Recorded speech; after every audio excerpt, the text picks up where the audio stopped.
Form भरता है इसलिए आप पता लगा पाते हो कि इतनी सक्सेस रेट है।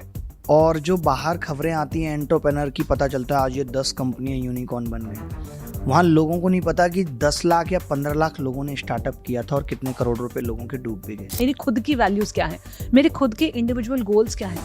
ये लोगों को अब तक इतनी फुर्सत नहीं मिली कि एक वेटिंग लिस्ट जारी करें। यूपीएससी में भी होती है, इनको पता है, इनके पास डेटा है कि 13,000 बच्चे वो हैं जो ऑलरेडी सिलेक्टेड, तो ये ऐसा तो कर सकते हैं। अभिनय अपने लाइफ में क्या क्या सक्सेस देखी है? मैं मटेरियलिस्टिक भी पूछ रही हूँ, पैसे कितने कमाए, क्या कमाया, क्या खरीदा और वहां से आपको क्या खुशी मिली या क्या कुछ लगा कि रह गया है। आजकल ये लोग सेम प्रश्न पूछ रहे हैं विजुअली हैंडीकैप्ड से भी और नॉर्मल बंदे से भी। और कमाल की बात देखिए आप कि विजुअली हैंडीकैप्ड उस रीजनिंग के पेपर में 50 आउट ऑफ 50 मार्क्स लेके आ रहे हैं। मैं ये मान लेता हूँ कि चलो उसने अपने दिमाग से ही 150 स्कोर किया है, बट वो रीजनिंग के कुछ एक ऐसे सवाल जो मिरर इमेज वाले थे वो कैसे कर गया। अगर मेरे को एसएससी भी क्लियर करना है तो क्या ये मेरा गोल है या मेरे को किसी ने दिया हुआ गोल है या मैंने किसी से कंपटीशन जेलेसी के थ्रू सीखा हुआ गोल है? नमस्कार, द जर्नी विदिन पॉडकास्ट में आपका स्वागत है, मेरे यानी शोभा राणा के साथ। मैं एक इमोशनल इंटेलिजेंस और माइंडसेट कोच हूं और साथ ही इस पॉडकास्ट की होस्ट और क्रिएटर भी हूं। द जर्नी विदिन पॉडकास्ट के साथ एज अ कोच मेरा ये एम है कि मैं आपको आपकी बेस्ट लाइफ डिज़ाइन करने में मदद कर सकूं। और ये हम करते हैं by taking the journey within, मतलब अपने अंतर्मन की तरफ लौट आने से, अपने इनर वर्ल्ड को, खुद को बेहतर समझने से। हम अपने thoughts, feelings, emotions, life events को कैसे प्रोसेस करते हैं, हम जो सोचते हैं वो क्यों सोचते हैं, इसकी एक बहुत गहरी समझ पैदा करने से।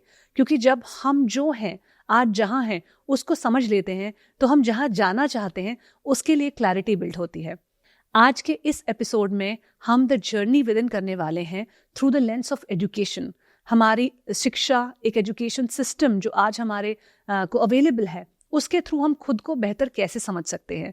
क्योंकि जो एजुकेशन है वो हमें बहुत सारे हमारे अलग अलग रूप दिखाता है कि हम कितने पेशेंट हैं। इंटेलिजेंस और कंपटीशन लेवल और स्किल्स तो हैं ही, बट साथ ही साथ हम कैसे इंसान हैं। क्या हम पेशेंट्स हैं? हम में कितना सहने की ताकत है? हम सफलता को कैसे देखते हैं? हम विफलता या फेलियर से कैसे डील करते हैं?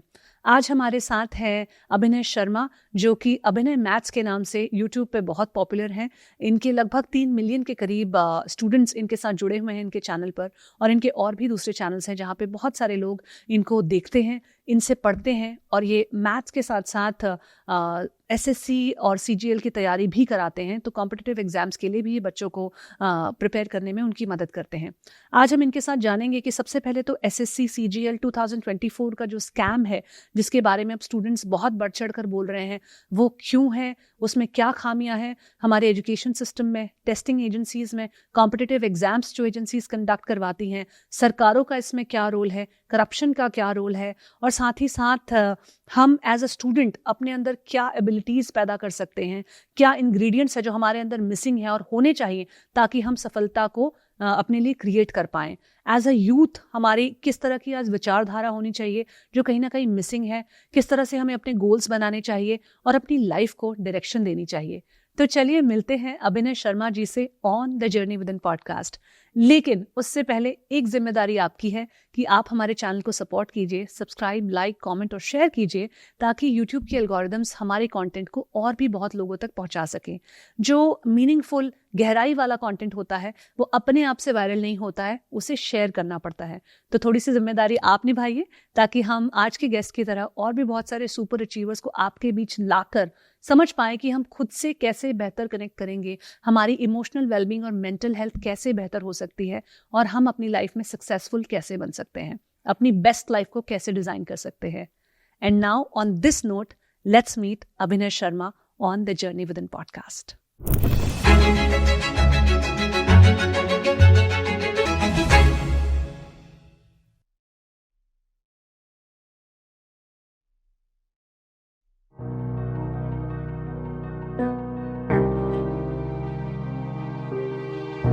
Thank you very much Shobha. और बहुत अच्छा लग रहा है, आपने बड़ा लंबा चौड़ा इंट्रोडक्शन दिया है और आपके शो पे आके भी बहुत अच्छा लग रहा है। और ये जो आपने एसएससी सीजीएल 2024 के स्कैम की बात की, ये स्कैम पिछले 4 सालों में बहुत बढ़ गए और ये इस साल ज़्यादा दिख रहा है क्योंकि ये बहुत बड़ा हो गया है। वरना ऐसा नहीं कि पिछले सालों में भी स्कैम नहीं हुआ, और ये स्कैम की लड़ाई मैं खुद भी 2017 से लड़ रहा हूँ बच्चों के लिए। इनफैक्ट मैं डेटा देख रही थी, 2017 में भी बहुत ज़्यादा क्वेश्चन में एसएससी सीजीएल आया था और तब भी बहुत सारे स्टूडेंट्स ने बात की, लेकिन इस साल ये कुछ ज़्यादा बड़ी बात हो गई है। आप तो खुद भी इसका जो केस है उसको एक तरीके से पिटिशन डाल रहे हैं, लीड कर रहे हैं कि स्टूडेंट्स को जस्टिस मिले। तो ये क्या स्कैम है, और ये जो नेशनल टेस्टिंग एजेंसी है क्या ये उसके अंडर आता है? नहीं। और जिस भी टेस्टिंग एजेंसी के अंडर आता है, ये क्यों इतनी ज़्यादा उनकी क्रेडिबिलिटी क्वेश्चन में आ रही है? ये स्कैम्स क्यों बढ़ते जा रहे हैं? ये स्कैम इसलिए बढ़ते जा रहे हैं क्योंकि नौकरी एक बहुत हाइप क्रिएट तो है ही कि भाई सरकारी नौकरी मिल जाए, क्योंकि सरकार उतने रोजगार क्रिएट नहीं कर पा रही। और कहने में अच्छा लगता है कि नहीं नहीं प्राइवेट भी बहुत रोजगार क्रिएट हो रहे हैं, लेकिन अगर मैं आपसे बात करूं तो आज भी एक ग्रेजुएट बच्चे को कोई 8-10 हज़ार की नौकरी देने को तैयार नहीं है। अगर मैं आपसे पूछूं 6 साल पहले, तब भी आप कहेंगे कि तब भी 8-10 हज़ार की नौकरी के लिए छात्र भटकता था। तो क्या सरकार ने प्राइवेट नौकरी के लिए कुछ ऐसे नियम कानून बना दिए कि भाई आपको 20,000 25,000 देना ही होगा? आज आप देखती होंगी बड़ी बड़ी प्राइवेट कंपनियां एक दिन में 1000 लोगों को जॉबलेस कर देती हैं। क्या ऐसे कोई कानून बने कि किसी भी कंपनी को, अगर आपने किसी कंपनी ने किसी भी बंदे को 6 साल काम ले लिया है तो अब आपको उसको आजीवन पेंशन देनी पड़ेगी, या फिर अगर आप उसको बीच में निकालते हो तो आपको एक ऐसा फेयर अमाउंट देना पड़ेगा जिससे वो अपने लिए कोई बिजनेस या कुछ भी कर सके? ऐसा तो कुछ है नहीं। तो लोगों के अंदर इतनी इनसिक्योरिटी आ गई कि लोग सरकारी नौकरी के पीछे भागने लगे कि यार वहां पे चलो सिक्योरिटी है। लेकिन अगर अभिनय जी बात करें तो अगर मैं एसएससी सीजीएल 2024 की ही बात करूं तो लगभग 36 लाख एप्लीकेंट्स, 36 लाख एप्लीकेंट्स, और नौकरियां कितनी? 17,000। मतलब 0.5% का भी, खैर आपकी गणित तो बहुत ज़्यादा अच्छी है मुझसे लेकिन 0.5% का भी सक्सेस रेट नहीं है। तो क्यों जो यूथ है इतने ज़्यादा नंबर में एक्चुअली मैं बता रहा हूँ ना, एग्जाम्स की क्योंकि तरफ जा यहाँ पे रहा ना है? फॉर्म भरता है इसलिए आप पता लगा पाती हो कि इतनी सक्सेस रेट है। और जो बाहर खबरें आती हैं एंटरप्रेन्योर की, पता चलता है आज ये 10 कंपनियां यूनिकॉर्न बन गई। वहाँ लोगों को नहीं पता कि 10 लाख या 15 लाख लोगों ने स्टार्टअप किया था और कितने करोड़ रुपए लोगों के डूब भी गए। वो डेटा हम लोगों के पास होता नहीं है, इसलिए वहाँ हमें नहीं पता चल पाता। क्या लगता है कि कोई भी एंटरप्रेन्योर बनना चाहता है और वो बन ही जाता है? नहीं, वहाँ भी सक्सेस रेट ऐसी है। आप स्टॉक मार्केट कर लीजिए, वहाँ भी सक्सेस रेट ऐसी है। कितने सारे लोग पीएम बनने का सपना देखते हैं, अभी भी देख रहे हैं इतने सारे लोग, लेकिन अकेले मोदी जी ही 15 साल से लगे हुए हैं। तो वहां कौन सी सक्सेस रेट बहुत ज्यादा है? तो सक्सेस रेट तो हमेशा ही हर जगह ही कम है, ऐसा नहीं सिर्फ यहीं पे। मैं जो बात आपको बता रहा था वो ये कह रहा था कि नौकरी की वैल्यू इसलिए बढ़ गई सरकारी नौकरी की, और इसलिए लोग सरकारी नौकरी के पीछे भागने लगे क्योंकि हम और आप शहर में बैठ के देख पाते हैं कि एक बंदा एंटरप्रेन्योर बन सकता है, नौकरियां लोगों को दे सकता है। लेकिन मैं भी गांव से रहा हूं, आप भी गांव से रही हैं, आप देखिए ना वहां लोगों के पास खेती करने के लिए जमीन नहीं है। एक पिता किसी तरीके से दूसरे की खेती लेकर जमीन कर रहा है, वो उस जमीन से 4-5-10 हज़ार रुपए बचा के ये सोचता है कि मैं अपने बच्चे को सरकारी नौकरी की तैयारी करा दूं। उसके पास कोई और ऑप्शन है ही नहीं कि वो अपने बच्चे को रिस्क ले सकता है कि वो 1 लाख रुपए जोड़ के कह दे कि तुम कोई धंधा खोल लो। ना ही उसके पास उतनी समझ है। लेकिन जब इस तरफ वो इतना दिमाग लगा रहे हैं और इतना तो मैं मेहनत की वही सारी कह रहा हूं, कमाई जब वहां किसी लगा रहे चीज हैं, की वैल्यू इतनी ज्यादा हो जाती है तो अब लोग ये रास्ता खोजने लगे, क्योंकि पिछले सालों में नौकरियां मिलना थोड़ा मुश्किल हुआ। सरकार ने वादे किए कि हम 1 करोड़ रोजगार देंगे, लोगों के अंदर एनर्जी आई, लोगों ने पढ़ाई स्टार्ट की, उसमें अपना पैसा लगाया। लेकिन जब वो रोजगार नहीं क्रिएट हो पाया, नौकरी नहीं मिल पाई, और उनको पता चल रहा है कि यार अब जब आप अपने बच्चे को ये प्रेशर दे दो, तेरे को ये काम करना है, यहाँ 100 रुपये कमा के लाने ही लाने, तो पहले वो कोशिश करेगा सही रास्ते की, फिर वो सोचेगा यार मैं तो कमा नहीं पा रहा हूँ, इतना प्रेशर है, घर में घुसने नहीं दिया जाएगा, अच्छा मैं 100 रुपये छीन लेता हूँ। तो कहीं ना कहीं मैं इसमें सरकार की विफलता मानता हूं कि जैसे 2017 में बच्चों ने इतनी मेहनत की, पेपर आउट हो गया, उनका सिलेक्शन नहीं हो पाया, उनको लगता है कि यार शायद अब तो पैसे से ही कुछ होगा, तो लोग उस डायरेक्शन में भागने लगे। हमारे देश में जैसे कहते हैं ना कि दहेज लेना पाप है लेकिन देना पाप नहीं है, जब तक देना पाप नहीं होगा तब तक ये चीज रुकेगी नहीं। हमारे देश में रिश्वत लेना पाप है लेकिन रिश्वत देना पाप नहीं है। जब तक इन दोनों चीजों को पाप घोषित नहीं किया जाएगा, दोनों लोगों को सजाएं नहीं मिलेंगी, तब तक ऐसा चलता रहेगा। आज भी इतने सारे लोग पकड़े जाते हैं कि इसने इसको पैसे दिए, लेकिन जिसने लिए वो जिम्मेदार है, जिसने दिए वो जिम्मेदार नहीं है।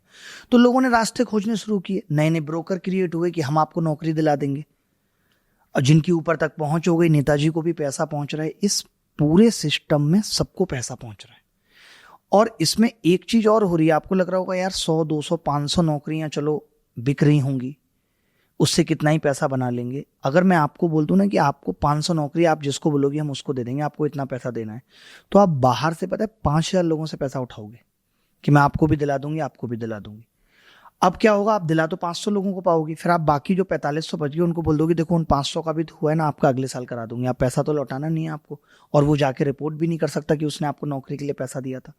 तो ये नौकरी देना, इस तरीके से स्कैम करना बहुत बड़ा रेवेन्यू सोर्स बन गया है। इस साल 2024 में क्या ट्रेंड देखा है आपने, स्पेशली अगर मैं स्टेट सर्विस कमीशन की बात करूं, एसएससी, जिसको आप पढ़ा भी स्टाफ रहे हो। Selection commission. हाँ, स्टाफ सिलेक्शन कमीशन, जिसकी आप पढ़ा भी रहे हैं, इतने सालों से बच्चों को तैयार कर रहे हैं इन कॉम्पिटिटिव एग्जाम्स के लिए। इस बार जैसे वहाँ पे क्या रिजल्ट हुआ आया, है? इस बार जैसी रिजल्ट आया तो हम लोगों ने देखा कि लगातार एक सीक्वेंस में रोल नंबर सेलेक्ट है, 91, 92, 93, 94। आप ही ने भी कहा कि 36 लाख में इतने कम बच्चे सेलेक्ट होंगे, और जो प्री में क्वालिफाई किए हैं वो 1 लाख समथिंग स्टूडेंट, 1,80,000। 1,65,000।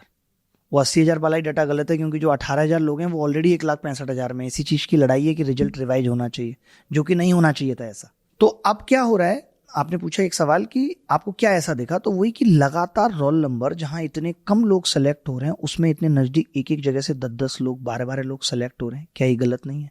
यहां से हम लोगों को ये लगा कि स्कैम हुआ है। फिर वहां से हमने चीजें ढूंढना शुरू की, तब बहुत सारी चीजें पता चली।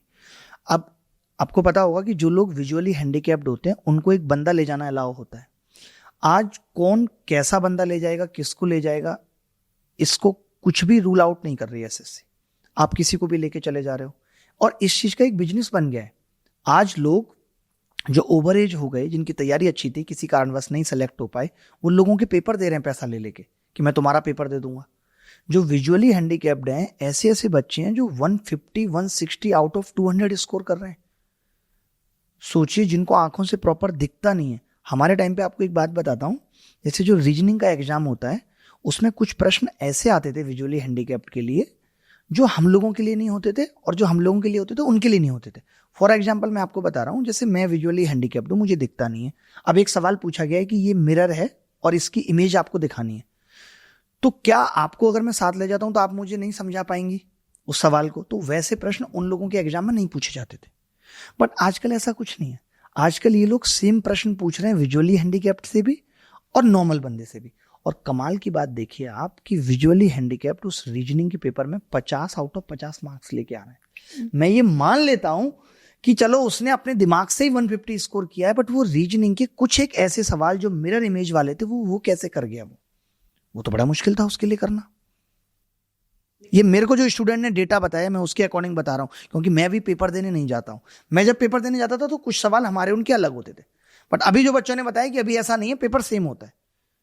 तो मैं इसको एक बार और वेरीफाई भी करूंगा, बट जहां तक जितना मैंने अभी तक बच्चों से पूछा, उन्होंने मुझे यही बताया कि सेम होता है पेपर। लेकिन ऐसे कितने लोग हैं जो विजुअली हैंडीकैप का सर्टिफिकेट बनवा सकते हैं, या डिसेबिलिटी का सर्टिफिकेट बनवा के अपने साथ किसी भी एक इंसान को ले जाके जो शायद उम्र में ज्यादा है, क्वालिफिकेशन में ज्यादा ऐसे है? बच्चों की संख्या है 15,000, 10,000 ऐसे बच्चों की संख्या है। सोचिए, जहाँ पे इतनी कम नौकरी है और वहां लोग अगर इस तरीके से स्कैम करेंगे, तो जो पढ़ने वाला बच्चा है, जिसने अपनी दिन रात झोंक दी, माँ बाप की मेहनत की कमाई लगा दी, जिसके माँ बाप ये उम्मीद लगा के बैठे हैं कि हमारा बेटा इस साल अफसर बन जाएगा, वो बेचारा 150 नंबर ला के भी फेल हो जा रहा है। ये कमीशन का फेलर है। पहली बात तो 200 में 153 जनरल की कट ऑफ जाना भी अपने आप में फेलर है। कि आप पेपर का लेवल कैसा सेट कर रहे हैं कि 77% कट ऑफ चली जा रही है, जबकि आज भी यूपीएससी में आप देखो तो 37-40% कट ऑफ मुश्किल है वहां तक पहुंचना भी। कंपटीशन जैसे जैसे बढ़ता है, वैसे वैसे कमीशन अपने पेपर का स्टैंडर्ड भी सुधारते जाते हैं ताकि कट ऑफ वहीं पे रहे।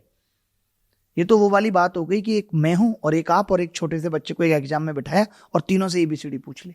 अब आप कैसे डिफरेंशिएट करोगे कि कौन अच्छा बच्चा है और कौन खराब है, कौन इंटेलिजेंट है, कौन नहीं है? लेकिन अभिनव जी, अगर इतने बड़े स्केल पे एक एग्जाम हो रहा है जिसमें 36 लाख एप्लीकेंट्स हैं, तो डेफिनेटली अलग अलग सेंटर्स भी बनाने पड़ेंगे, और अलग अलग सेंटर्स पे अलग अलग तरह की फैसिलिटीज होंगी। जैसा हम देख रहे हैं कि कुछ एक सेंटर्स से ही सारे सिलेक्ट होके आ रहे हैं बच्चे, बहुत बड़ा नंबर वहां से 20 बच्चे, 15 बच्चे, जो हमने यूपीएससी नीट यूजी के स्कैम में भी देखा, वही चीज की वो सेंटर्स। लेकिन ये सेंटर्स बनाए बगैर इतना बड़े लेवल का एग्जाम होगा भी कैसे इस कंट्री में? तो लेकिन ये कमीशन की जिम्मेदारी है, और ये कमीशन के पास पावर भी है कि वो ऐसे लोगों को आइडेंटिफाई करे। जब 2017 में सीबीआई ने जांच की थी, तब तो लोग आइडेंटिफाई हुए थे नकल वाले। सब कुछ डेटा निकाला था सीबीआई ने, उन लोगों को बाहर भी किया था। आप देखिए कि यार सेंटर कमीशन की जिम्मेदारी नहीं है कि वो ऐसे सेंटर्स के बच्चों को विदहेल्थ में डाल दे कि आप लगातार इतने बच्चे सेलेक्ट हो रहे हैं, हम आपका एग्जाम दोबारा कराएंगे। ये एग्जाम को फेयर रखना, एग्जाम की क्रेडिबिलिटी को बनाए रखना, ये कमीशन की जिम्मेदारी है। हम लोग ये कह के कमीशन पे दया नहीं दिखा सकते कि इतने बच्चों का एग्जाम कराना था इसीलिए थोड़ा बहुत स्कैम हो नहीं गया नहीं, कमीशन वो में। मैं नहीं कह रही हूँ, बट मैं कह रही हूँ कि ये लाजमी है कि फिर अलग अलग सेंटर्स पे एग्जाम होगा, अलग अलग तरह की अथॉरिटीज होंगी, फिर कहीं पे कोई प्राइवेट सेंटर्स भी होंगे और वहां पे ये सब का चांस ज्यादा बढ़ जाता है स्कैम का। तो आपकी तरफ से अगर कोई सिंपल 3 सॉल्यूशंस हो जिस या सुझाव हो जो आप देना चाहें कि ये स्कैम ना हो एंट्रेंस एग्जाम देखिए, के ऐसे लेवल पर। बहुत सारे सुझाव मेरे पास भी हैं, लेकिन मैं हमेशा इस चीज से बचता हूं कि मैं सुझाव क्यों दूं। आप कमीशन, आपके पास इतनी पावर, इतने ऑफिसर्स, इतना पैसा, कम पड़ रहा है आप बच्चों से और लीजिए फॉर्म भरा के पैसा, बट एग्जाम ठीक कराइए। हमने आपको सरकार चुन लिया, अब हम आपको बताएं कि आप ये चीज कैसे ठीक कराएंगे, तो ये मुझे बहुत छोटी और खराब बात लगती है कि हम आपको क्यों सजेशन दें। ये आपकी जिम्मेदारी है, हम आप पे प्रश्न उठाएंगे अगर आप गलत कर रहे हैं तो, या उन बच्चों के साथ गलत हो रहा है। जैसे आपने देखा होगा इस स्कैम में एक सबसे बड़ा झोल इन्होंने रिजल्ट में किया है। ये सब पे तो लोग कह देंगे कि कैसे पता है, नहीं पता, कितना पता है, कि इन्होंने ऐसे कैंडिडेट्स को भी रिजल्ट में डाल दिया है जो किसी भी पोस्ट के लिए एलिजिबल नहीं है। सोचिए, आप रिजल्ट ठीक नहीं निकाल पा रहे, उसी के लिए हमारी लड़ाई है और उसी के लिए हम कोर्ट जा रहे हैं कि भाई आप रिजल्ट रिवाइज करो। और एसएससी तक हम ये बात पहुंचा चुके हैं, मेल से भी पहुंचा चुके हैं। क्या वो अब तक रिजल्ट नहीं रिवाइज कर सकते थे? आज सारे कमीशंस का ये हाल है, पेपर लीक होगा, ये लोग कहते हैं, आते ही सीधे कह देते हैं नहीं हुआ। आप बीपीएससी देख लीजिए। और एक नया वर्ड आपने सुना होगा, नॉर्मलाइजेशन। नॉर्मलाइजेशन मतलब होता है ये रिजर्वेशन की तरह ही होता है, सबको समानता का अधिकार। जैसे किसी का पेपर टफ आ गया, किसी का पेपर आसान आ गया, तो उसको लेबलिंग करने का तरीका है। लेकिन उस नॉर्मलाइजेशन के तहत ये कब किसके कितने नंबर बढ़ा देते हैं इसका कोई हिसाब किताब नहीं, कोई क्राइटेरिया आपने नहीं देखा नीट में भी यही हुआ कि एक बच्चे को इन्होंने जिसका 720 कर दिया था 660 वाले का, और बोला कि इसको पेपर में कम टाइम मिला था, उसको बैलेंस करने के लिए कर दिया गया। तो नॉर्मलाइजेशन की आड़ में ये बहुत गलत कर रहे हैं। इसीलिए आपने देखा आरओ एआरओ यूपी के एग्जाम में ये लोग नॉर्मलाइजेशन लाने वाले थे, प्रयागराज में आंदोलन हुआ, सब टीचर्स हमने सबने सपोर्ट किया, बाद में ऐसा हो गया चलो नॉर्मलाइजेशन नहीं करते। बिहार में अभी आपने देखा बीपीएससी में ये नॉर्मलाइजेशन लाने वाले थे। यानी बिहार जहां अपने आप को हर बात में पिछड़ा कहता है, वहां नॉर्मलाइजेशन अडॉप्ट करने के लिए वो सबसे आगे है कि हम नॉर्मलाइजेशन करा के रहेंगे। तो नॉर्मलाइजेशन एक तरीके से स्कैम करने का, स्कैमर्स को घुसाने का, पैसा लेके लोगों को भर्ती कराने का साधन बन गया है, जिसमें लोगों को पता ही नहीं चल पाता। ट्रांसपेरेंसी खत्म होती जा रही है। 2017 में मैं आपको बताता हूँ स्कैम कैसे खुला। बहुत पेपर हार्ड आया था। जब पेपर हार्ड आता है तो पता लग जाता है कि भाई ये मेरी क्लास का टॉपर बच्चा 140 स्कोर कर रहा है, और फिर मैं देख रहा हूँ रिजल्ट कार्ड में किसी के नंबर 190 भी हैं, तो साफ पता लग जाता है कि इस पेपर में 190 पॉसिबल ही नहीं है बिना नकल के। तो लोगों को हम पकड़ लेते थे। एसएससी ने कहा अरे इससे बचने का एक ही तरीका है, एक तो मार्क्स अब पब्लिक मत करो, इंडिविजुअल दो बच्चे को। तो इन लोगों ने मार्क्स पब्लिक करना बंद कर दिया। दूसरा, पेपर का लेवल इतना आसान करो ताकि पढ़ने वाले की भी 180 आए और जो स्कैमर है उसके भी आए, जिससे कि कोई हल्ला नहीं करेगा कि इसके 180 कैसे आ गए। तो ये कमीशन कई बार तो ऐसा लगता है कि सोची समझी साजिश के तहत स्कैम कर रही है, बहुत एक्सपर्ट हो चुके हैं। वरना फॉर एग्जाम्पल अगर मैं और आप हैं और कोई मेरे घर पे सवाल उठाता है तो मैं आके जवाब दूंगा कि देखो ऐसा नहीं है, मैं अपने आप को प्रूफ करूंगा ना, मैं समाज में रहता हूं, मेरी जिम्मेदारी बनती है कि अगर कोई मेरे बारे में गलत कह रहा है तो मैं आके बताऊं जी ऐसा नहीं है, और प्रूफ भी दूंगा।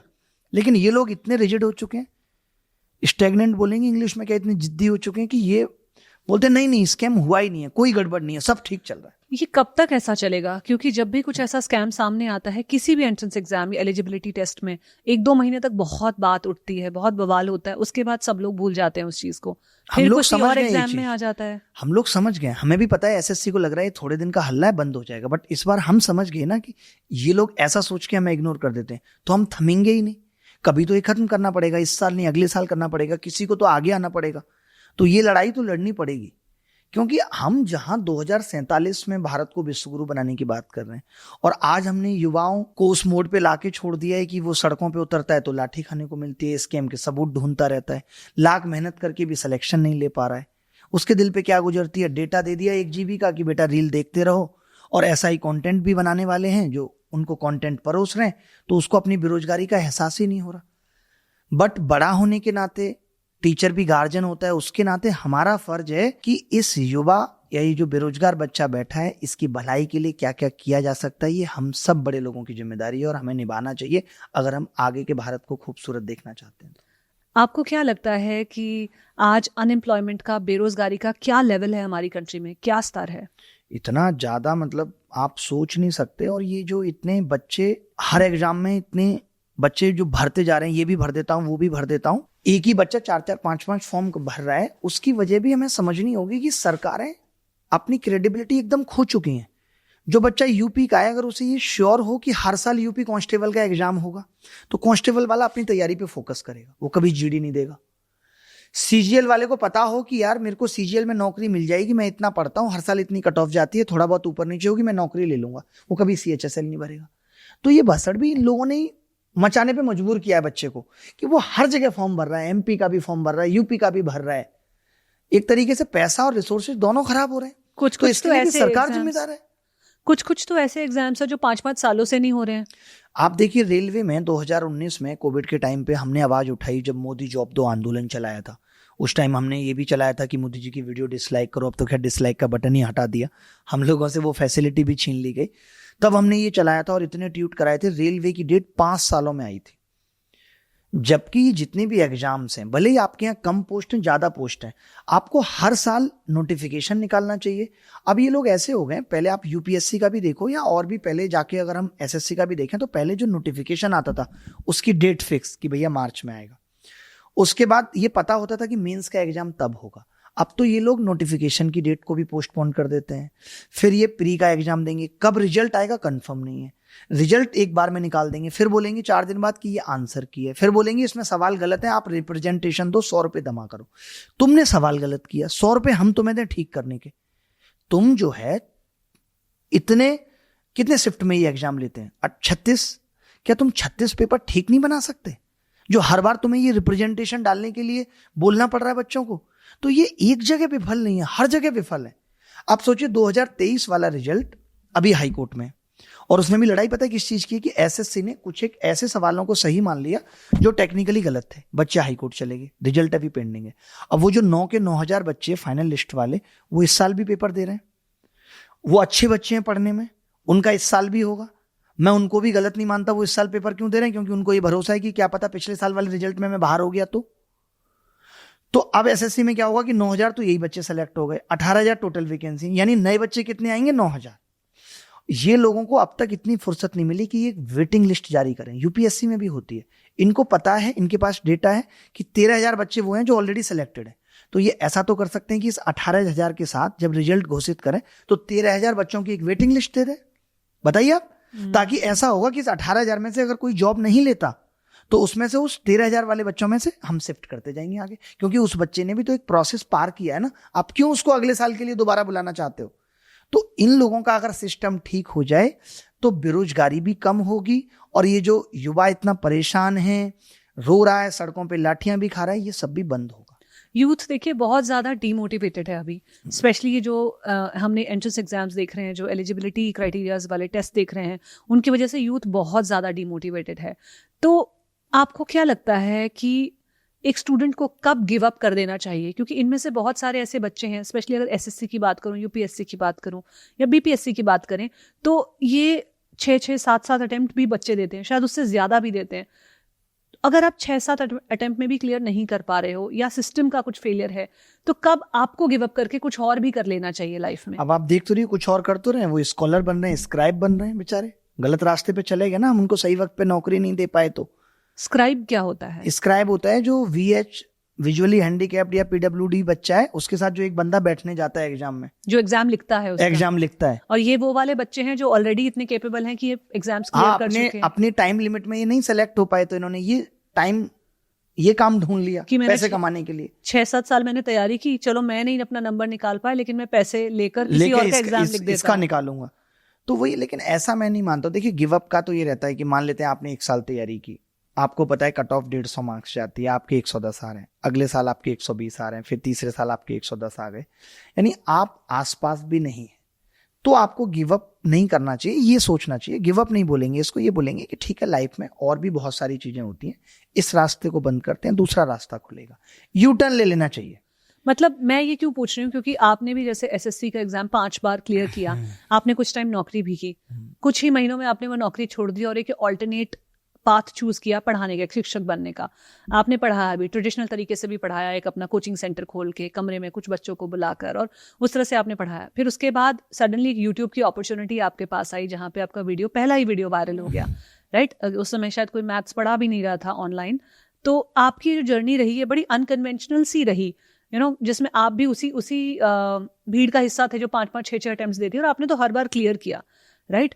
उसके बाद देखिए, हमें उस टाइम ये लगता था कि लाइफ में कुछ भी अगर बड़ा करना है तो अपने आप पे भरोसा कैसे हो कि हम कर पाएंगे, समाज का आप पे भरोसा कैसे हो, माँ बाप का आप पे भरोसा कैसे हो। तो हमें पता था कि सरकारी नौकरी पहली सीढ़ी है। बट मैं आपको बताता हूँ, हम भी इन्हीं स्कैमों का ही नतीजा है कि सरकारी नौकरी नहीं कर पाए। 2012 में सिलेक्शन लिया, ये था यार होम पोस्टिंग मिल जाए दिल्ली में, इसलिए 2013 का एग्जाम दिया। 2013 का एग्जाम प्री में नकल हुई, सबने हल्ला किया, कमीशन ने कहा कोई नकल नहीं हुई, लोग कोर्ट चले गए। उसके बाद हमारा टीयर 2 भी हो गया, सब कुछ बहुत अच्छा रहा, मार्क्स भी ये था कि बहुत अच्छे आएंगे और इस बार हमें होम पोस्टिंग दिल्ली मिल जाएगी। लेकिन उसके बाद क्या हुआ? उसके बाद ये हुआ कि वो पूरा एग्जाम कैंसिल हो गया। 2013 वाला 2014 में चला गया।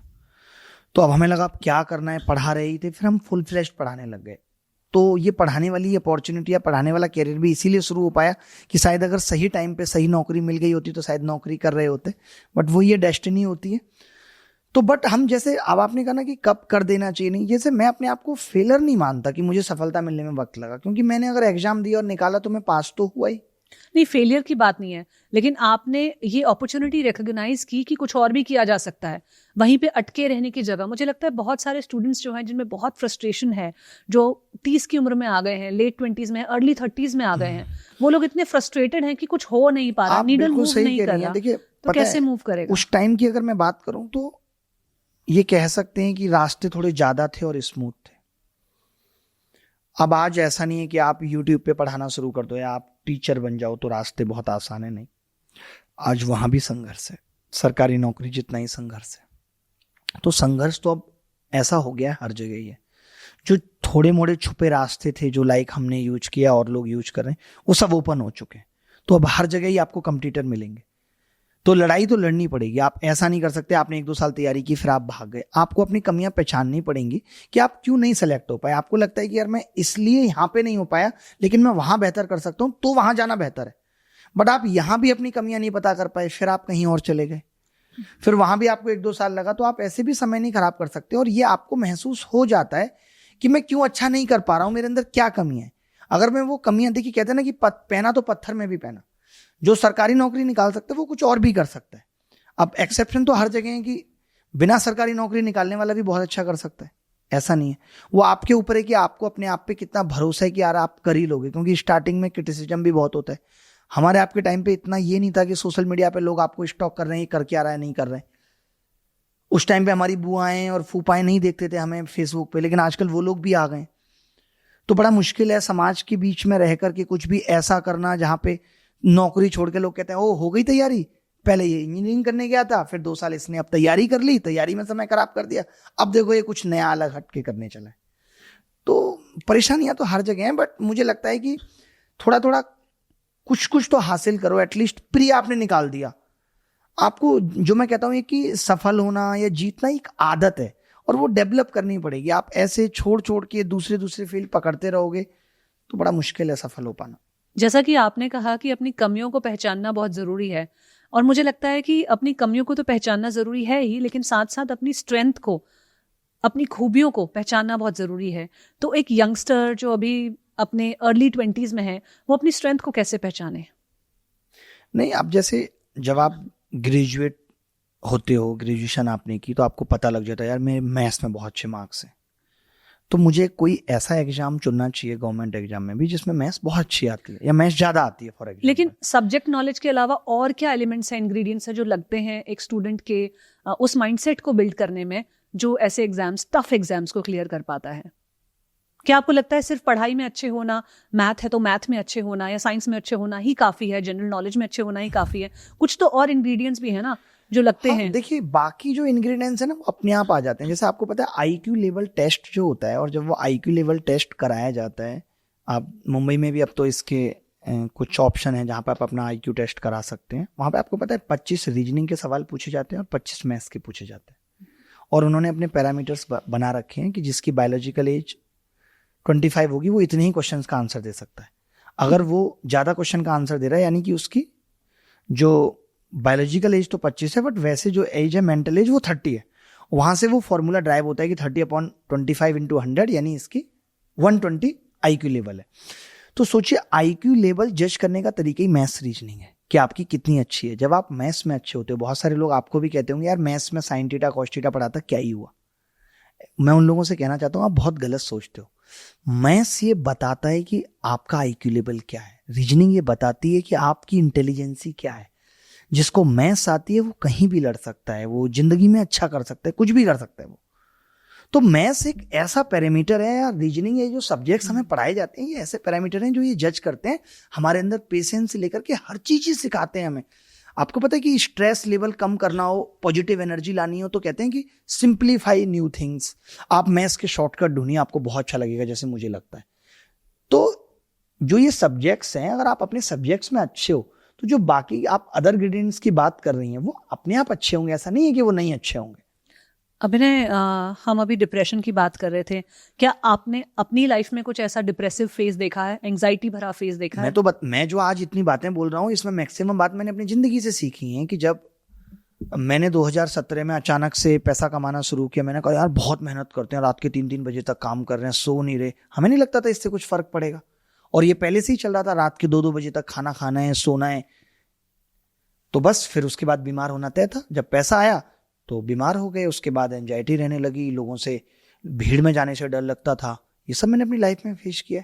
उसके बाद मैं दवाइयों पे चला गया, दवाइयां जब तक खाया तो ठीक था, फिर नहीं सही लगता था। फिर किसी ने बताया योगा से ठीक होगा, यकीन एकदम नहीं था। जबरदस्ती मन को मार के, मैं थोड़ा फ्लेक्सिबल हूं तो मैं लोगों की बात मान लेता हूं, मैंने योगा किया। तब मुझे समझ आया कि यार लाइफ तो भी बहुत खूबसूरत है। नहीं तो मैं आपको बताना चाहता हूं कि अगर आप एक बार ये डिप्रेशन एंजाइटी में चले गए, आप नौकरी कर लेना, आपको जो मर्जी आप कर लेना, बट आप खुश नहीं रह पाओगे। खुशी के लिए दिमाग का ठीक रहना जरूरी है। और हम इस दिमाग के लिए कुछ भी नहीं कर रहे सिवाय इसमें कूड़ा करकट कचरा डालने के अलावा। हम इसमें खराब चीजें डाल रहे हैं, हम इसमें कुछ अच्छी चीजें नहीं डाल रहे। हम इतने बिजी हो गए कि हमारे पास ठीक से सांस लेने का भी वक्त नहीं है। हम सांसें भी बहुत जल्दी जल्दी ले रहे हैं, उसके बारे में भी कुछ नहीं सोच रहे हैं। नहीं सोच रहे तो हैं। आपने अपनी जर्नी से सीखा कि मेंटल हेल्थ को ध्यान में रखना कितना जरूरी है। और उसमें सिर्फ एक ही चीज का रोल है, वो है लाइफ स्टाइल। अगर आपने लाइफ स्टाइल अच्छी कर ली, आप खुश रहेंगे, हर वक्त खुश रहेंगे। मैं आपके साथ बैठा हूं, मुझे वक्त का पता ही नहीं चला कब से बैठा हूं। तो ये जो भगवान श्री कृष्ण ने कहा था गीता में कि प्रेजेंट में जीना है, वो प्रेजेंट में जीना तभी आएगा जब आपका दिमाग ठीक है। अगर पैसे से खुशी मिलती और पैसे ना होने पे दुख होता तो रिक्शे वाला तो कभी नहीं मुस्कुराता, वो मुस्कुरा रहा है। यानी जब आप प्रेजेंट में जियोगे, आपको पता ही नहीं आपके पीछे क्या है, आपके आगे क्या होने वाला है। आप जो जहां हो उस वक्त को महसूस कर रहे हो, आप हमेशा खुश रहोगे। ऐसा होता कि नौकरी लगने के बाद सारी टेंशन खत्म हो जाती है। तो कितने नौकरी लगने वाले लोगों ने सुसाइड किए, DM तक ने आपने देखा होगा सुसाइड किया। आपको लगता है कि अगर एक्टर बन के सब कुछ मिल जाता है तो एक्टर्स भी सुसाइड कर रहे हैं, फेम मिलने से बहुत कुछ हो जाता है। तो उन लोगों ने भी सुसाइड किया है। यानी कि दिमाग का ठीक रहना सबसे जरूरी है। कहते थे ना, मन चंगा तो कटौती में गंगा, ऐसा कहा जाता था। मन अगर ठीक है तो कटोरी में आप गंगा फील कर लोगे, आपको कहीं जाने की जरूरत नहीं है। आप देखिए ना, बचपन में हम लोगों को घर वाले अगर एक कोई छोटा सा स्वेटर भी ला के दे देते थे, हम खुशी से पागल हो जाते थे। और आज देखिए, आप पैसा भी कमा रहे हैं, अच्छा कर रहे हैं, आप LV गुची भी पहन रहे हैं, और फिर भी वो खुशी, वो पागलों जैसी खुशी तो नहीं है। तो ऐसा क्यों है? तो ऐसी कौन सी चीज करें या किससे आपको लगता है ये खुशी मिल सकती है? कैसे कनेक्ट करें हम अपने प्रेजेंट मोमेंट से? क्योंकि हम अपने प्रेजेंट मोमेंट से खुद से बहुत दूर चले आए हैं, है ना? हाँ, मतलब आज किसी के पास भी आधा घंटे कुछ भी ना करने का समय नहीं है। मानते, कुछ ना कुछ वो कर ही रहा है। आपके जितने भी यूएस देख रहे हैं, मैं उनसे पूछना चाहता हूं कि कितना वक्त ऐसा होता है जब आप कुछ नहीं कर रहे होते, सिर्फ आप अकेले बैठे हो। आज मैं मैक्सिमम रास्ते जब आपके पास आया, वैसे मैं अकेला कहीं नहीं जाता हूं, बट फिर भी मैंने आज डिसाइड किया कि मैं इतने रास्ते तक अकेले ही जाऊंगा। क्यों? क्योंकि मैं अपने आप से थोड़ी बात करना चाहता हूं। बहुत दिन हो गए और मैं ऐसा बीच बीच में बहुत बार करता हूं, और ये बहुत जरूरी है कि हमारे पास सोचिए खुद से बात करने का ही वक्त नहीं है। अपने आप को, योगा में भी नहीं कहा जाता, कुछ योगा ऐसे होते हैं जहाँ पे आप अपने आप को फील करिए, आप कितने सुंदर हैं, आप अपने पैरों को देखिए, कहा जाता नहीं, कहा जाता। मेडिटेशन भी होता है, गाइडेड मेडिटेशन भी होता है, वो चीज। और वो श्वास, कौन सा आसन बोलते हैं, शवासन, शवासन। कितना खूबसूरत होता है, उसमें आप नींद में चले जाते हैं। तो वही मैं कह रहा हूँ कि ये सब चीजें अगर आप लाइफ में करते हो, जो आपने कहा कि खुश रहने के लिए क्या करना चाहिए, मुझे ऐसा लगता है अगर आप विद्यार्थी हो तो आपको 1-2 किलोमीटर रनिंग जरूर करनी चाहिए, और आप स्वेटिंग करेंगे, आपका दिमाग बहुत अच्छा रहेगा, बहुत अच्छा फील करेगा। आप नई नई चीजें, जो आज की यूथ की फ्रस्ट्रेशन सबसे बड़ी वो मोबाइल है। जब आप मोबाइल पे 2-3 घंटे टाइम वेस्ट कर लेते हो ना, हम भी, आप भी, कोई भी कर ले, तो फ्रस्ट्रेशन होना लाजमी है, कोई बड़ी बात नहीं है। टाइम वेस्ट के बाद फ्रस्ट्रेशन आती है। जैसा कि मैं पहले भी कह रही थी कि जो हमारी प्रोग्रामिंग है, जो हमारा एनवायरनमेंट है, इकोसिस्टम है, वो पूरा ही इस तरह से डिजाइन होता जा रहा है कि हम अपने आप से डिस्कनेक्ट होते जा रहे हैं। हम खुद के अंदर नहीं झांक पा रहे हैं, अपने अंतर्मन, अपने इनर वर्ल्ड का तो हमें पता ही नहीं कि मेरी खुद की वैल्यूज क्या है, मेरे खुद के इंडिविजुअल गोल्स क्या हैं। अगर मेरे को एसएससी भी क्लियर करना है तो क्या ये मेरा गोल है, या मेरे को किसी ने दिया हुआ गोल है, या मैंने किसी से कंपटीशन जेलेसी के थ्रू सीखा हुआ गोल है? क्या वो आप इंटरनली इंस्पायर्ड फील करते हो उस गोल के लिए, या फिर आप कुछ और करना चाहते हो? बट क्योंकि, तो ये सब सवालों के आंसर तो तभी मिलेंगे ना जब आप अपने आप से कनेक्टेड होगे। और अगर आपने अपने आप के साथ वक्त ही नहीं बताया, जैसे आप बता रहे हो, खुद से ही बात नहीं की, तो आप वही करोगे जो आपको ये दुनिया भीड़ आपसे कराना चाहती है। ये भीड़ सिखा रही है और भीड़ आपको जैसे चला रही है। अब मैं अगर अपने टाइम की बात करूं तो मैंने भी इंजीनियरिंग, कंप्यूटर साइंस इसीलिए किया क्योंकि उस टाइम पे सब यही कर रहे थे, हर्ड मेंटालिटी। लेकिन उस टाइम पे हमारे पास कोई एक्सपोजर नहीं था, हमारे पास पूछने के लिए सिर्फ अपने वो 2-3 टीचर्स थे, पेरेंट्स थे जिनको ज्यादा कुछ पता नहीं था, और क्लास के 2-4 स्टूडेंट्स थे जो कि अगर हम टॉपर्स में थे तो हमारे वही 2-4 टॉपर दोस्त थे, तो जो वो कर रहे थे हमने वो चुन लिया। लेकिन आज के यूथ के पास वो अपॉर्चुनिटी है कि वो कितना कुछ इंटरनेट को पॉजिटिवली यूज करके अपने लिए डिफरेंट अपॉर्चुनिटीज बना सकता है। मुझे लगता है जब एक इंसान बहुत कन्विक्शन से एक रास्ते पे चलता है तो कुछ अपॉर्चुनिटीज अपने आप ही बन जाती है, कुछ ना कुछ डिवाइन इंटरवेंशन भी होता है। जैसे कि आपने पढ़ाना सोचा कि मैं पढ़ाऊंगा, और आपके पास जो उस टाइम रिसोर्सेज थे, मैं आपकी लाइफ स्टोरी पढ़ रही थी, तो आपने मुखर्जी नगर पे एक छोटा सा कमरा लेकर उसमें 20 स्टूडेंट्स को बुलाकर, जहां आप खुद स्टूल लगाते थे, फिर रात को स्टूल हटा के वहीं अपना बिस्तर बिछाकर सोते थे, वहां से शुरुआत की। तो आपको नहीं पता था कि मैं वायरल हो जाऊंगा और इतने करोड़ों पर बात चली जाएगी और इतने मेरे पास इस कंपनी के शेयर्स होंगे और उस कंपनी में मेरी होल्डिंग होगी। ये सब चीजें आपको उस वक्त नहीं पता थी, आपको यूट्यूब नहीं पता था, लेकिन वो एक अपॉर्चुनिटी अपने आप सामने आ गई, कुछ आपने उसको पहचान लिया। वो सर्कमस्टेंसेस अपने आप बन मेरे पास जाते अपने हैं। आप से बात करने का वक्त था उस टाइम, ये रील शॉर्ट्स ये सब जमाने नहीं थे, ये सब चीजें नहीं थी उस टाइम, तो हम सोच पाते थे कि क्या करना है नहीं करना है। मैं आपको बता रहा हूं कि मैं उस टाइम जितना आज हूं इससे ज्यादा हाईली मोटिवेटेड रहता था। मुझे कोई डर नहीं था, मुझे लगता था यार मैं कर जाऊंगा। मैं अपने पेरेंट्स को बोलता था टेंशन मत लो, मैं कर लूंगा, बहुत अच्छा करूंगा, देखना। तो वही चीज है कि आप अपने बारे में एनालिसिस ही नहीं कर रहे हो, आपके पास इतना वक्त ही नहीं है कि आप क्या गलतियां कर रहे हो। आपने ना एक फॉल्स इमेज बना ली है। जैसे अगर आपको एक एग्जाम भी क्लियर करना है, आपको पता है कि यार अगर मेरे मॉक में 140-150 मार्क्स आएंगे तो मैं क्रैक कर पाऊंगा, लेकिन आपके 100, 90, 110 आ रहे हैं, बट आपकी कोई एनालिसिस नहीं है, बस आपने हाँ मेरा हो जाएगा। फॉल्स एक्सपेक्टेशन सेट कर ली खुद से, रॉन्ग एक्सपेक्टेशन सेट कर ली खुद से, तो वो चीज भी बहुत दुख देती है बाद में। इसीलिए आपको अपनी सच्चाई पता होना जरूरी है कि आप कितने पानी में हो, वक्त वक्त पे ये इवेलुएट करना बहुत जरूरी है। वहां पे ये कॉन्वर्जेशन भी आ जाती है कि मैं अपने हार्डवर्क से इसको जीत लूंगा, मैं ये कर लूंगा। अब हार्डवर्क और स्मार्ट वर्क को कैसे देखते हो? कब कब स्मार्ट हो जाना चाहिए काम को लेकर और हार्डवर्क को थोड़ा साइड रख लेना चाहिए, और कब कब सिर्फ हार्डवर्क से लीड करते जाना चाहिए? हाँ, मतलब हार्ड वर्क स्मार्ट वर्क मुझे तो एक लगते हैं, बट अब डिफरेंशिएट इसलिए ये हो गया है कि अगर आप ऐसा काम कर रहे हो कि जो जल्दी आपको आपके रास्ते पे पहुंचा रहा है, लाइक अब मुझे आपके पास आना था, मेरे को कई सारे रास्ते पता थे, मान ली मैं किसी रास्ते पे निकल जाता और रास्ते पे एक्सीडेंट है, जाम लगा हुआ है बहुत लंबा, तो मैंने इसके लिए गूगल मैप लगा लिया। आज का रिसोर्सेस का फायदा लेना चाहिए, ये है स्मार्ट वर्क। ये स्मार्ट वर्क है कि मैंने गूगल मैप लगा के देख लिया कि भाई ये रास्ता इस वक्त बेस्ट है और मैं इस पे जाऊंगा। तो यही चीजें, ऐसी छोटी छोटी सी चीजें ही हैं। मतलब ऐसा नहीं जैसे मान लेते हैं कि कितने मॉक्स देने चाहिए, कितने नहीं देने चाहिए। मैंने किसी एक टॉपर्स की स्ट्रेटेजी देख ली कि कैसे पढ़ना चाहिए, क्या करना चाहिए, ताकि मुझे ऐसा ना हो, क्योंकि कई बार हम सोचते हैं कि मैं खुद एग्जाम दे के सीखूं, खुद मैं असफल होने के बाद सीखूं। इससे अच्छा है कि मैं और लोगों को देख के सीख जाऊं। कोई टॉपर बता रहा है मैं 2 बार इसलिए फेल हो गया था, मैं ये गलती कर रहा था, ताकि मैं वो गलती ना करूं। ये स्मार्ट वर्क है और क्या है। अभिनय, अपने लाइफ में क्या क्या सक्सेस देखी है? मैं मटेरियलिस्टिक भी पूछ रही हूँ कि पैसे कितने कमाए, क्या कमाया, क्या खरीदा, और वहां से आपको क्या खुशी मिली, या क्या कुछ लगा कि रह गया है? नहीं, मतलब खुशी मिली जब जैसे मन था कि मेरे पास वर्ल्ड बेस्ट जूता होना चाहिए। वर्ल्ड मेरे लिए बेस्ट का मतलब उस टाइम कॉस्टिएस्टी होता था, जो सबसे महंगा है वो सबसे अच्छा है, तो वो लिया। उस दौरान उससे खुशी मिल गई। देखिए मैं एक चीज यहाँ पे हमेशा बच्चों को भी कहता हूँ कि सक्सेस हो, हैप्पीनेस हो, इट्स नॉट द लास्ट। ये लास्ट नहीं होती। जैसे फेलर लास्ट नहीं है, असफलता अंतिम नहीं है, वैसे ही ना ये खुशी कोई अंतिम होती है। आपको समय समय पे कुछ ना कुछ चीजें करती रहनी पड़ेंगी हमेशा। आप सोचते हो कि आपको जूते बहुत पसंद है तो लाइफ टाइम आपको जूते खरीदना खुशी देगा, ऐसा नहीं है। एक टाइम पे उसकी भी अति हो जाएगी। हर चीज का एक टाइम पे अंत होना तय है। आपने बहुत सारी गाड़ियां भी खरीदी हैं। हाँ, तो अब वो चीज अब नहीं है, अब मन नहीं करता उस चीज का। अब मुझे मजा इस चीज में आता है कि मैं यार अपने फार्म हाउस पे सब्जियां उगाऊं। इस सब चीज में मुझे बहुत मजा आता है। गाजर, मूली, ये सब की खेती, पालक, खुद की सब्जियां हो, बहुत ये सब छोटी छोटी चीजें करना बहुत अच्छा लगता है। तो अब फिर वापस गणित में बहुत इंटरेस्ट आता है कि यार गणित को और आसान बनाना है, इस चीज में और अच्छा करूं कुछ। तो वो समय समय पर चीजें बदलती रहती हैं खुशी के लिए।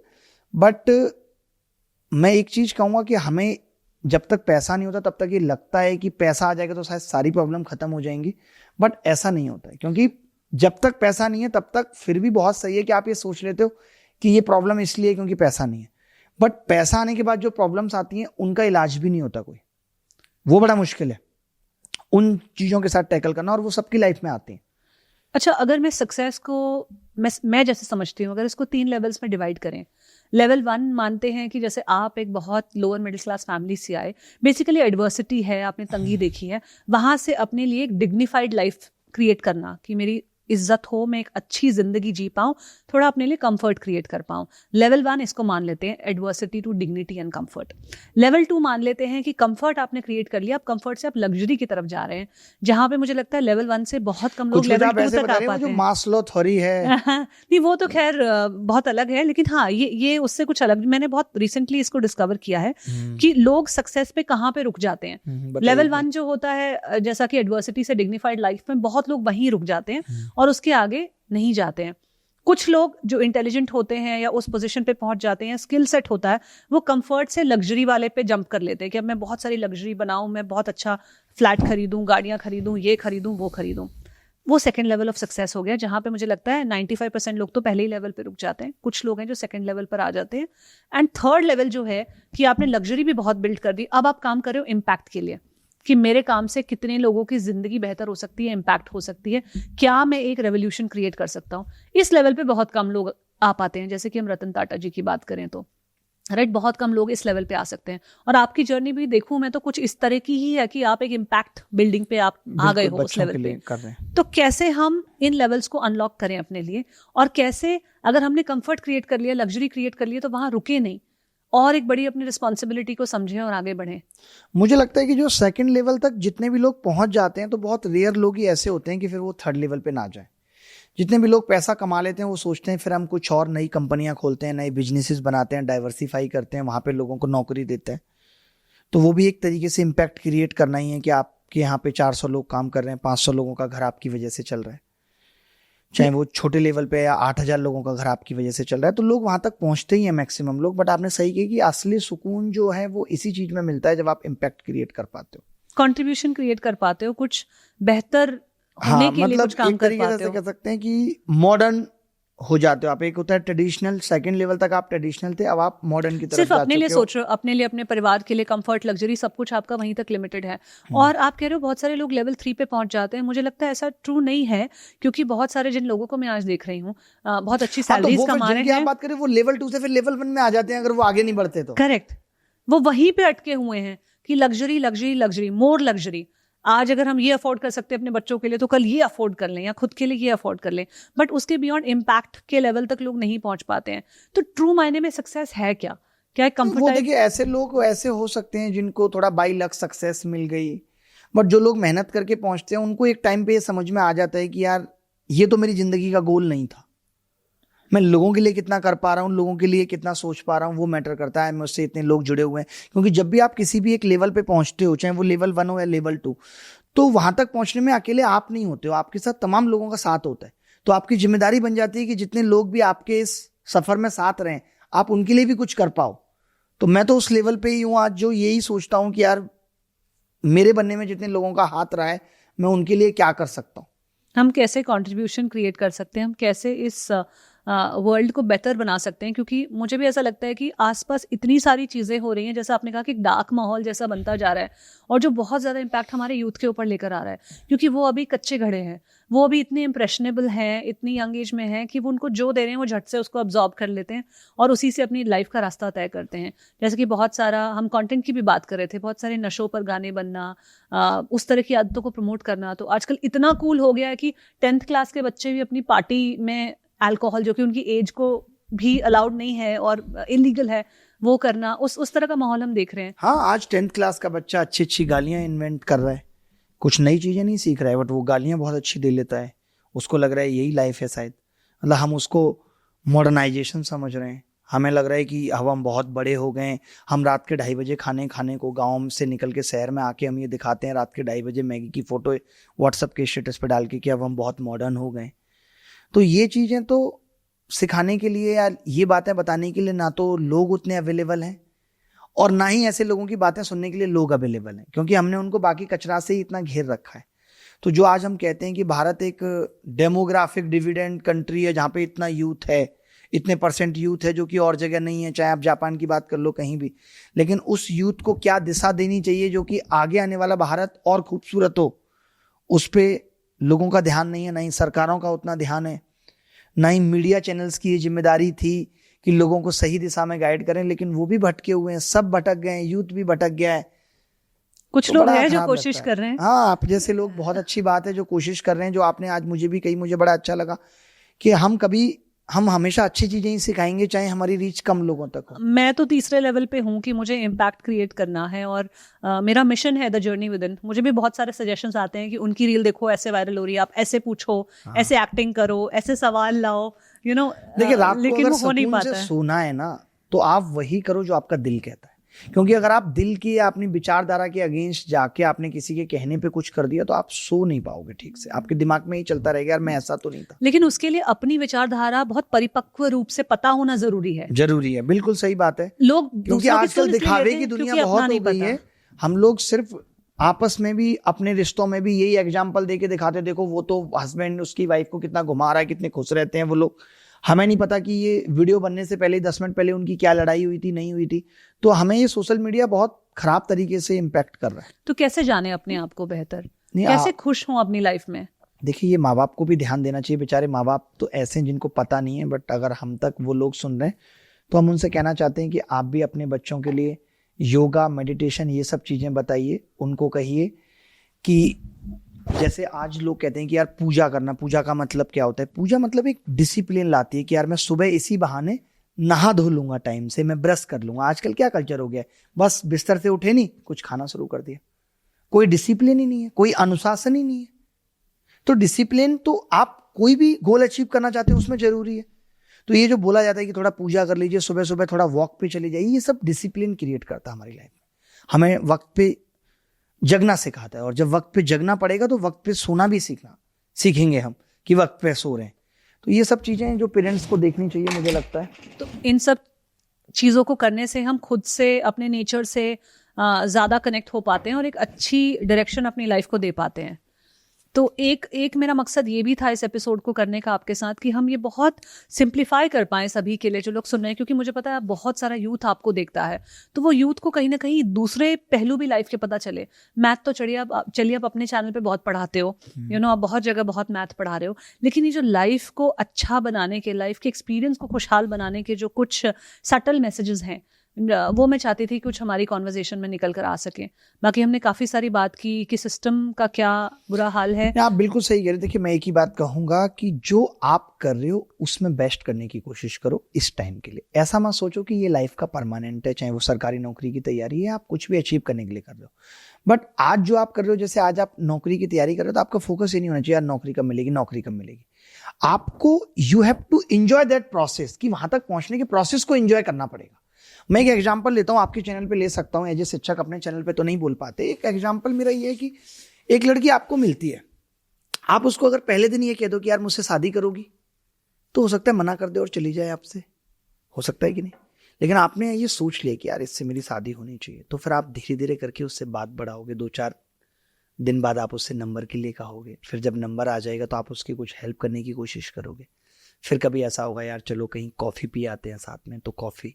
फिर बहुत दिनों बाद आप ये इजहार करोगे कि यार मैं आपको पसंद करता हूँ। फिर उसके बहुत दिनों बाद ऐसा होगा जब उसका आप पे ट्रस्ट बिल्ड होता जाएगा कि यार मैं आपको प्यार करता हूँ। और फिर एक वक्त आएगा जब आप अपने पेरेंट्स को ये चीज़ डिस्क्लोज करोगे। और फिर जाके एक प्रोसेस होगा कि पहले आपका रोका हो रहा है, गोद भराई हो रही है, फिर शादी की रस्म आएगी और शादी होगी। एक प्रोसेस है।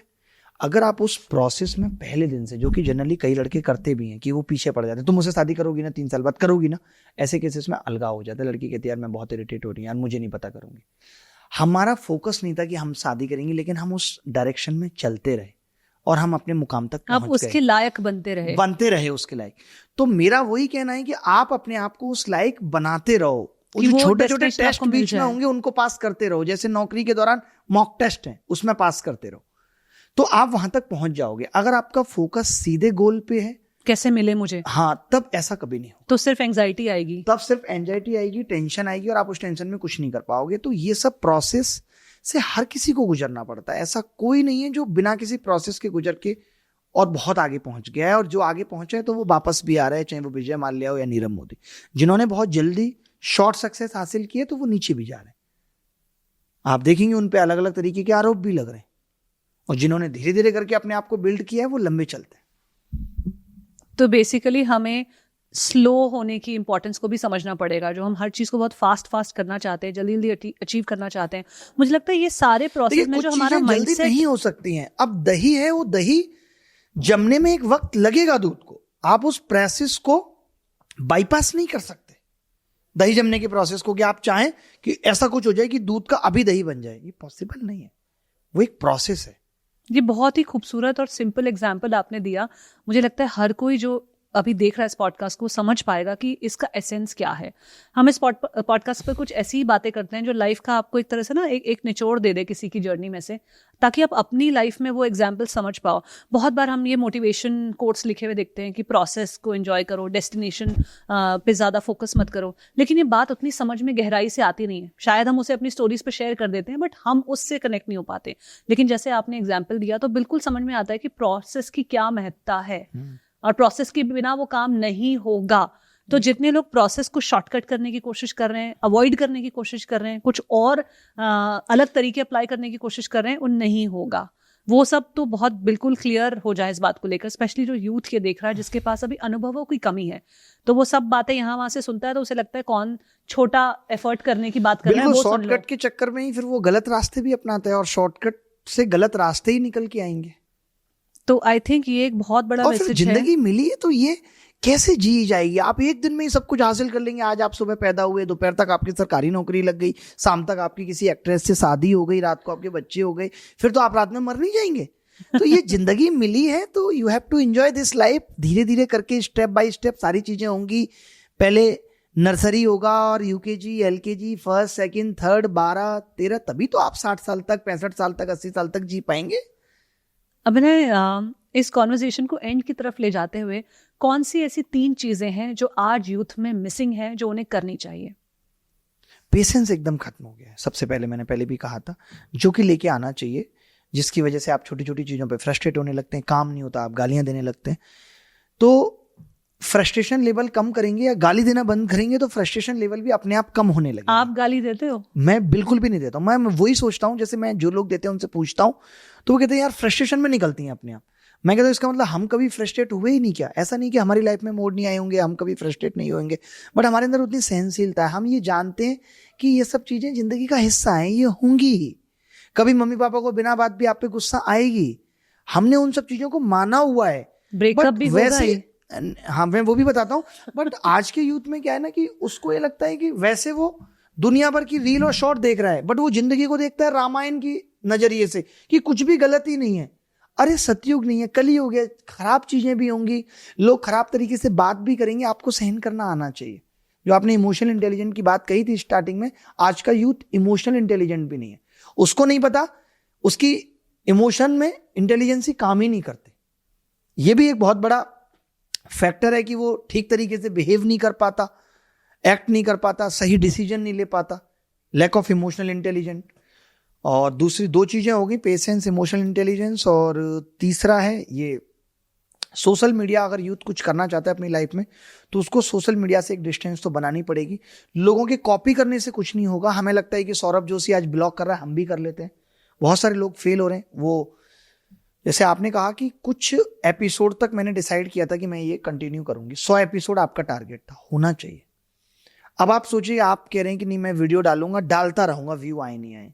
तो आप ऐसे समझ लीजिए आप चंडीगढ़ जा रहे हैं, चंडीगढ़ का रास्ता लिया हुआ है आपने और जाना आपने आगरा था। एक दिन तो आपको यू टर्न होके आना पड़ेगा। तो ये जो हम डिसाइड करते हैं कि मुझे कब वहां से लौटना है नहीं लौटना, वो मुझे पता लग जाता है कि मैं सफलता की ओर अग्रसर हो रहा हूं या नहीं। अगर मैं आगरा जाने की सोच रहा हूं तो आगरा की खुशबू आ रही है नहीं। खुशबू से मेरा मतलब है बीच बीच में बोर्ड आ रहे हैं नहीं आ रहे कि आगरा 15 किलोमीटर, कि आगरा आप 10 किलोमीटर। तब तो मैं उस रास्ते पे चलूंगा जिस रास्ते पे ये लिखा ही नहीं आ रहा। लिखा आ रहा है चंडीगढ़ 10 किलोमीटर और मैं आगरा के सपने लेके चल रहा हूं। तो अगर आपने कोई काम शुरू किया है, आप यूट्यूब पे भी कुछ करना चाहते हैं, इंपैक्ट डालना चाहते हैं, तो वहां पे भी आपको थोड़ी थोड़ी ग्रोथ दिखनी चाहिए। कि मान लेते हैं कि मुझे 100 लोगों ने देखा, बट वो 100 लोगों में से 5 लोग नीचे कह के गए यू आर डूइंग गुड, तब तो मुझे बढ़ना है आगे। और अगर कोई मुझे अप्रिशिएट नहीं कर रहा, लोगों को मजा ही नहीं आ रहा मुझे देख के, तो मुझे समझ जाना चाहिए कि ये रास्ता मेरे लिए नहीं बना। बट आई थिंक हमने बहुत सारी ऐसी बातें करी जिससे यूथ को समझ में आएगा कि अपनी लाइफ में आज सक्सेस को कैसे अनलॉक करना है। साथ ही हमने जो SSC CGL में जो स्कैम चल रहा है उसके बारे में भी बात की, और वहाँ कुछ आपने बहुत बोल्डली बताया भी कि गवर्नमेंट क्या गलत कर रही है, एजुकेशन सिस्टम क्या गलत कर रहा है। तो आई थिंक बहुत होलसम कॉन्वर्जेशन हुई है जहाँ से यूथ को कुछ मोटिवेशन मिलेगा और समझ में आएगा कि लाइफ की डायरेक्शन और लाइफ की जो गाड़ी है जो ड्राइव हो रही है इसमें मैं ड्राइविंग सीट में कैसे आ जाऊँ। तो एंड में अभी ना एक सवाल मैं अपने सभी गेस्ट से पूछती हूँ, आपसे भी पूछना चाहूंगी कि आपकी सक्सेस की आज की डेट में डेफिनेशन क्या है? मुझे लगता है, मैं तो यही सोचता हूँ कि वक्त का पता ना चले, जिंदगी इस तरीके से बीते कि वक्त महसूस ही नहीं हो रहा, वक्त शून्य हो गया, टाइमलेसनेस पैदा हो गई है। बिस्तर पे लेटते ही नींद आ जाती है और सुबह एकदम फ्रेश आँख खुलती है, सब कुछ इतना प्यारा लगता है। सुबह सुबह वो एक ब्लैक कॉफ़ी भी इतना मज़ा दे रही है, उसका धुआं इतना अच्छा लग रहा है। ये सब चीज़ें मैं खुशी मिल रही है, मज़ा आ रहा है, तो समझिए आप सफल हैं, सक्सेस हैं। आपको नहीं पता 1 घंटे बाद क्या करना है, 2 घंटे बाद क्या होगा। मुझे तो यही समझ में आया कि ये सबसे बेहतर दौर होता है और ये जब आ जाए तो समझ लो आप सफल हो। अभी आप कुछ देर पहले भी कह रहे थे कि हमने इतने टाइम से बात कर ली, वक्त का पता नहीं चला, तो आज के डे को सक्सेसफुल मान सकते हैं। बिल्कुल बिल्कुल मान सकते हैं। एकदम बहुत देर से हमने बात की और इतना अच्छा भी लगा आपसे बात करके। नए लोग मिलते रहें और आप उनको भी ऐसा महसूस हो कि आप कौन से कितना प्रेम है और कितना अच्छा लग रहा है। ये सब चीज़ें जब होती हैं तो वो कहते हैं ना कि जब आपके अंदर, मतलब जब आप सबके साथ इतने प्रेम से रहते हो तो आपका अहंकार खत्म हो जाता है, आपकी ईगो खत्म हो जाती है, जो कि आजकल बहुत ज़्यादा लोगों में है कि यार मेरी ये ईगो है, मैं तो ये बात ईगो पे लेके बैठ गया। ऐसे लोग आपको मिलेंगे, अरे मैं तो मुंह पे कह देता हूँ इसके ये बात। जबकि ये सब चीज़ें अच्छी चीज़ नहीं है। हम अगर ऐसा बन रहे हैं तो सामने वाला क्या सुनना चाहता है या सामने वाले को क्या बात दुख पहुंचा सकती है, हमें उन बातों से बचना चाहिए। क्योंकि जो भी ऐसे लोग हैं जो ये कहते हैं कि मैं सबके मुंह पे ऐसे कह देता हूं, अगर आपके मुंह पे कोई आपके बारे में बात कहते तो आप नहीं सुन पाएंगे। तो आज हमें इतना मुंहफट भी जो आज का युवा या आज का यूथ हो गया है वो भी नहीं बनना है। कुछ चीजें अंदर हैं, ठीक है। कई बार हमें ऐसा होता है कि बहुत गुस्सा, जब बचपन में टीचर खड़ा करके हाथ ऊपर करके खड़ा कर देता था अकेला आपको ही क्लास में, तो क्या बुरा नहीं लगता था? टीचर पे बहुत गुस्सा होता, लेकिन हम कहते नहीं थे ना वो बातें। कुछ बातें अंदर ही रहे तो अच्छा है। उससे थोड़ा सहनशीलता, जिसकी हम पहले भी बात कर रहे थे, वो बिल्ड होती है। ये सब चीजें, सेल्फ कंट्रोल बिल्ड होता है। थैंक यू अभिनय for coming on the journey with in podcast. बहुत सारी अच्छी बातें आज हमने की। बहुत अच्छा लगा आपसे बात करके, धन्यवाद। Thank you very much. Thank you Shobha. Thank you for watching today's episode. अगर आप अब तक इस वीडियो में हैं तो डेफिनेटली आपने बहुत कुछ सीखा और आपने काफ़ी चीज़ों से कनेक्ट किया। कमेंट्स में लिखकर ज़रूर बताइएगा आपको क्या अच्छा लगा, कौन से ऐसे सवाल हैं जो अभी भी रह गए हैं, और अगर आने वाले एपिसोड्स के लिए भी आपके पास कुछ सजेशंस है तो ज़रूर दीजिएगा। Thank you for watching our podcast and I see you in the next episode. और हाँ, साथ ही साथ में बात कहना भूल जाती हूँ कि लाइक, कॉमेंट, शेयर कीजिए, क्योंकि जो मीनिंगफुल कॉन्टेंट होता है ना वो खुद से वायरल नहीं होता है, उसे करना पड़ता है, उसे शेयर करना पड़ता है। तो यहाँ पे आपकी जिम्मेदारी है, मैं अपनी जिम्मेदारी निभा रही हूँ।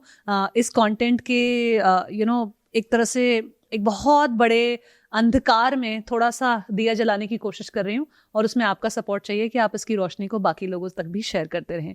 Thank you so much.